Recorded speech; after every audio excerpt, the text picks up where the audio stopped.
ಪ್ರದೇಶದ ಮುಖ್ಯಮಂತ್ರಿ ಯೋಗಿ ಆದಿತ್ಯನಾಥ್ ಸದಾ ಒಂದಲ್ಲ ಒಂದು ಹೊಸ ನಿಯಮಗಳನ್ನು ಜಾರಿ ತರುವ ಮೂಲಕ ಆಗಾಗ ಚರ್ಚೆ ಗ್ರಾಸವಾಗ್ತಾ ಇರ್ತಾರೆ.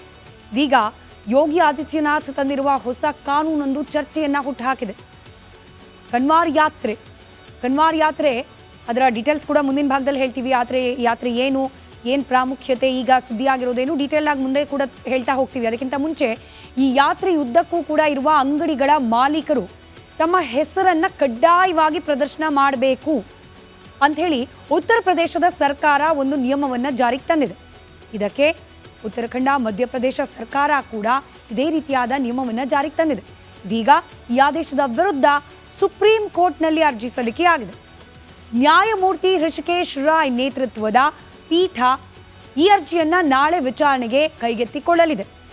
ಅಂಗಡಿ ಮಾಲೀಕರು ತಮ್ಮ ಹೆಸರನ್ನು ಯಾಕೆ ಪ್ರದರ್ಶನ ಮಾಡಬೇಕಾ ಬೇಡವಾ, ಮಾಡೋದು ಕಾನೂನಿಗೆ ವಿರುದ್ಧವಾ ಅನ್ನೋದರ ಕುರಿತಾಗಿ ನಾಳೆ ಸುದೀರ್ಘವಾಗಿ ವಾದ ಮಂಡನೆ ಆಗಲಿದೆ. ಕೋರ್ಟ್ನ ಮುಂದೆ ಈ ಪ್ರಕರಣ ಅರ್ಜಿಯ ಸ್ವರೂಪದಲ್ಲಿ ಚರ್ಚೆಗೆ ಒಳಪಡಲಿದೆ. ಹಾಗಾದರೆ ಈ ಕನ್ವಾರ್ ಯಾತ್ರೆ ಸಮರ ಏನು, ಯಾವ ವಿಚಾರಕ್ಕೆ ಯೋಗಿ ಆದಿತ್ಯನಾಥ್ ಅವರ ನಾಡು ಮತ್ತೆ ಸುದ್ದಿಯಲ್ಲಿದೆ ಗಮನಿಸ್ತಾ ಹೋಗೋಣ. ಉತ್ತರ ಭಾರತ ಭಾಗದಲ್ಲಿ ಕೇವಲ ಉತ್ತರ ಪ್ರದೇಶ ರಾಜ್ಯಕ್ಕೆ ಮಾತ್ರ ಸೀಮಿತವಾಗಲ್ಲ, ಬದಲಾಗಿ ಉತ್ತರ ಭಾರತದಲ್ಲಿ ಕನ್ವಾರ್ ಯಾತ್ರೆ ಬಹಳ ಫೇಮಸ್. ಕನ್ವಾರ್ ಯಾತ್ರಿಕರು ಕಟ್ಟುನಿಟ್ಟಿನಿಂದ, ಅಂದರೆ ಯಾತ್ರೆಯನ್ನು ಮಾಡುವವರು, ಶಬರಿಮಲೆ ಯಾತ್ರೆ ಮಾಡುವವರು ಒಂದಷ್ಟು ನಿಯಮಗಳನ್ನು ಅನುಸರಿಸ್ತಾರೆ. ಹಾಗೆ ಈ ಓಂ ಶಕ್ತಿ ಮಾಲೆ ಧರಿಸ್ತಾರೆ ಮಹಿಳೆಯರು, ಅವರು ಕೂಡ ಒಂದಷ್ಟು ಆಹಾರದಲ್ಲಿ ಹಾಗೆ ದಿನನಿತ್ಯದ ಚಟುವಟಿಕೆಯಲ್ಲಿ ಒಂದಷ್ಟು ಅವರದ್ದೇ ಆದ ನಿಯಮಗಳನ್ನು ಪಾಲನೆ ಮಾಡ್ತಾರೆ. ಅದೇ ರೀತಿಯಲ್ಲಿ ಕನ್ವಾರ್ ಯಾತ್ರೆಯನ್ನು ಮಾಡುವ ಯಾತ್ರಾರ್ಥಿಗಳು ಕೂಡ, ಭಕ್ತಾದಿಗಳು ಕೂಡ ಆಹಾರ ಪದ್ಧತಿಯಲ್ಲಿ ಕೆಲವೊಂದಷ್ಟು ಕಟ್ಟುನಿಟ್ಟಿನ ನಿಯಮಗಳನ್ನು ಆಚರಣೆ ಮಾಡ್ತಾರೆ. ಯಾತ್ರೆಯ ಮಾರ್ಗದ ಅಂಗಡಿಗಳಿಗೆ ಇದೇ ಕಾರಣಕ್ಕೇನೆ ಹೊಸದೊಂದು ರೂಲ್ಸನ್ನು ತರಲಾಗಿದೆ. ಆ ನಿಯಮಗಳೇನಿದೆ ಆಹಾರ ಪದ್ಧತಿಯದ್ದು, ಅದಕ್ಕೆ ಯಾವುದೇ ರೀತಿಯಲ್ಲೂ ಕೂಡ ಚ್ಯುತಿ ಬರಬಾರ್ದು. ಚ್ಯುತಿ ಬರದೇ ಇರೋ ರೀತಿಯಲ್ಲಿ ನೋಡ್ಕೊಳ್ಬೇಕು ಅಂತಂದರೆ ಅಂಗಡಿಯಲ್ಲಿ ಇರ್ತಕ್ಕಂಥ ಮಾಲೀಕರು ಯಾರು ಅನ್ನೋದು ಗೊತ್ತಾಗಬೇಕು.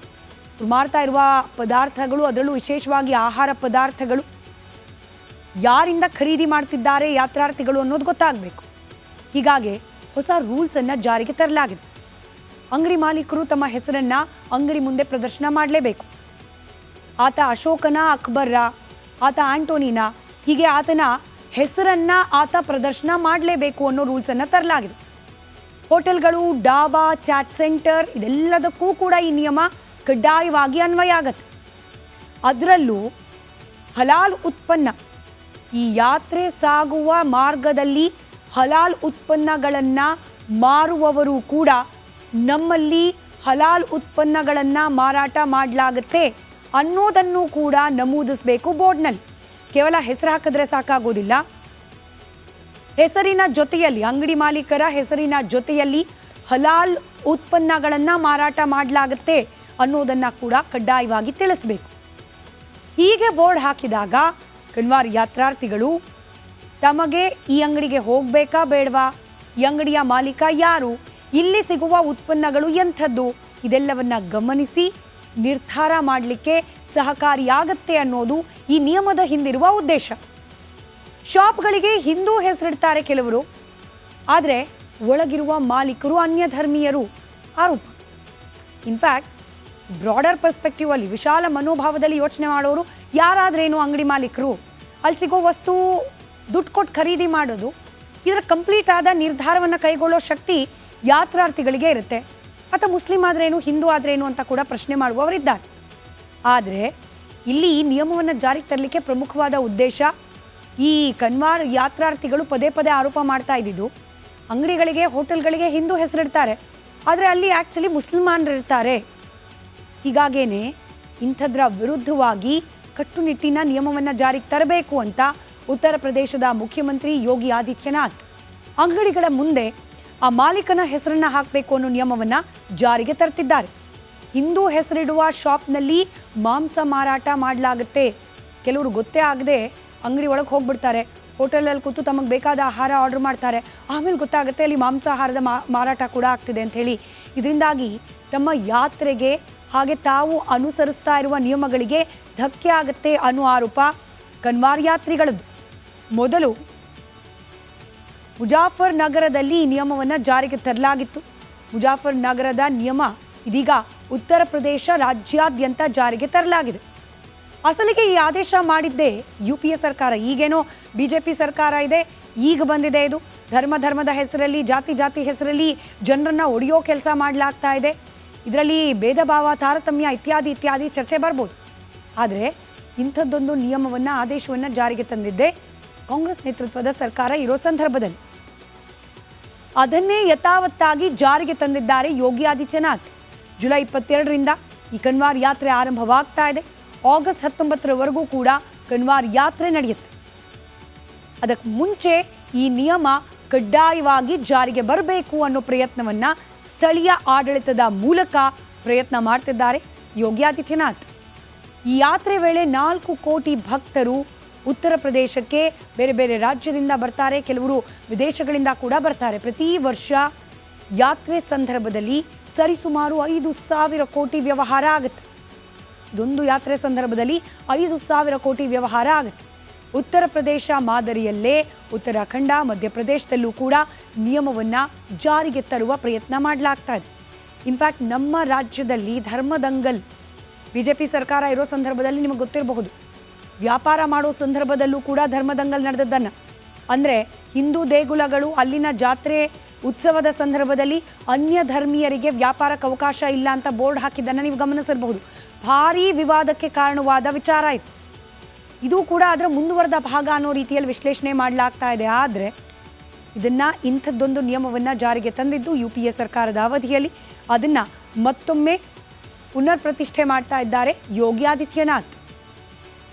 ರಾತ್ರಿ ಆದರೆ ಸಾಕು, ನಗರದಲ್ಲಿ, ಬೆಂಗಳೂರಂಥ ನಗರದಲ್ಲಿ ಎಲ್ಲೆಲ್ಲೂ ಕೂಡ ಪಬ್ಗಳು ಓಪನ್ ಆಗೇ ಇರುತ್ತೆ. ಅವಧಿ ಮೀರಿ ಕೆಲವು, ನಿಯಮಗಳನ್ನು ಮುರಿದು ಕೆಲವು ಓಪನ್ ಆಗೋಕೇನೆ ಟೈಮ್ ಇದೆ. ಅಂದರೆ ಇಂಥ ಸಮಯದಿಂದ ಇಂಥ ಸಮಯದವರೆಗೂ ಪಬ್ಗೆ ಲೈಸೆನ್ಸ್ ಕೊಡೋ ಸಂದರ್ಭದಲ್ಲೇ ಅದನ್ನು ಕೂಡ ಕ್ಲಿಯರ್ ಕಟ್ಟಾಗಿ ಹೇಳಲಾಗಿರುತ್ತೆ.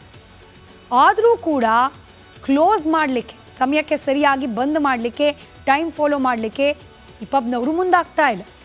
ಹೀಗೆ ಲೇಟ್ ನೈಟ್ ಪಾರ್ಟಿ ಮಾಡ್ತಾ ಇದ್ದ ಅನೇಕ ಪಬ್ಗಳಿಗೆ ಪೊಲೀಸರು ಬಿಸಿ ಮುಟ್ಟಿಸಿದ್ದಾರೆ. ಈ ಕುರಿತಾದ ಒಂದು ಡೀಟೇಲ್ ರಿಪೋರ್ಟ್ ನಿಮ್ಮ ಮುಂದೆ.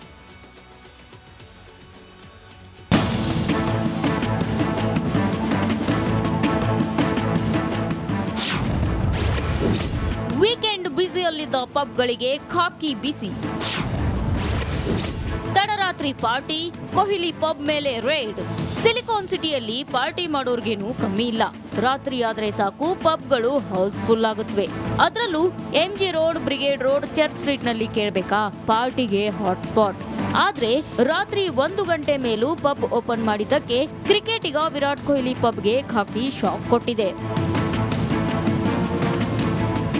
ಚಿನ್ನಸ್ವಾಮಿ ಸ್ಟೇಡಿಯಂ ಬಳಿ ಇರೋ ಕ್ರಿಕೆಟರ್ ಕಿಂಗ್ ಕೊಹ್ಲಿ ಒಡೆತನದ 18 ಪಬ್ ಮೇಲೆ ಕೇಂದ್ರ ವಿಭಾಗದ ಪೊಲೀಸರು ರೇಡ್ ಮಾಡಿದ್ದಾರೆ. ಲೇಟ್ ನೈಟ್ ವರೆಗೂ ಪಬ್ ಓಪನ್ ಮಾಡಿದ್ದಕ್ಕೆ ದಾಳಿ ನಡೆಸಿದ್ದಾರೆ. ಕೇಂದ್ರ ವಿಭಾಗದ DCP ಶೇಖರ್ ನೇತೃತ್ವದಲ್ಲಿ ರಾತ್ರಿ ಪಬ್ಗಳ ಮೇಲೆ ದಾಳಿ ನಡೆಸಲಾಗಿದೆ. ಕೊಹ್ಲಿ ಒಡೆತನದ 18 ಪಬ್ ಸೇರಿ ಹಲವೆಡೆ ದಾಳಿ ನಡೆಸಿ ಪಬ್ಗಳನ್ನ ಕ್ಲೋಸ್ ಮಾಡಿದ್ದಾರೆ. ನಮ್ಮ ಕೇಂದ್ರ ವಿಭಾಗದಲ್ಲಿ ಏನೋ ವಾಣಿಜ್ಯ ಚಟುವಟಿಕೆಗಳು, ಬಾರ್ಸು, ರೆಸ್ಟೋರೆಂಟ್ಸು, ಪಬ್ಸು ರಾತ್ರಿ ಅವಧಿ ಮೀರಿ ಕರ್ತವ್ಯ ನಿರ್ವಹಿಸ್ತಾ ಇರ್ತಾರೆ, ಕೆಲಸ ಮಾಡ್ತಾ ಇರ್ತಾರೆ, ಸಾರ್ವಜನಿಕರಿಗೆ ತಮ್ಮ ಸೇವೆಯನ್ನು ಒದಗಿಸ್ತಾ ಇರ್ತಾರೆ ಅಂತೇಳಿ ದೂರಿನ ಹಿನ್ನೆಲೆಯಲ್ಲಿ ಸುಮಾರು 15 ದಿನದಿಂದ ನಾವು ವಿಶೇಷ ಕಾರ್ಯಾಚರಣೆ ಕೈಗೊಂಡಿದ್ದೇವೆ. ಹಲವು ರೆಸ್ಟೋರೆಂಟ್ಸು, ಬಾರ್ಸ್ಗಳ ಮೇಲೆ ಪ್ರಕರಣಗಳನ್ನು ಕೂಡ ದಾಖಲಿಸಿದ್ದೇವೆ. ಕೆಲ ದಿನಗಳ ಹಿಂದೆ ಕೂಡ ಕೊಹ್ಲಿ ಒಡೆತನದ 18 ಪಬ್ ಮೇಲೆ ಪೊಲೀಸರು ರೇಡ್ ಮಾಡಿದ್ರು. ಆಗಲೂ ಪೊಲೀಸರು ಹೋಗಿ ಪಬ್ ಕ್ಲೋಸ್ ಮಾಡಿಸಿ ವಾರ್ನ್ ಮಾಡಿ ಕೇಸ್ ಕೂಡ ದಾಖಲಿಸಿದ್ರು. ಅಷ್ಟಾದ್ರೂ ಮತ್ತೆ ಲೇಟ್ ನೈಟ್ ವರೆಗೆ ಓಪನ್ ಮಾಡಿದ್ರಿಂದ ಪೊಲೀಸರು ರೇಡ್ ಮಾಡಿ ಶಾಕ್ ಕೊಟ್ಟಿದ್ದಾರೆ. Madesh, crime bureau, republic Kannada, Bengaluru.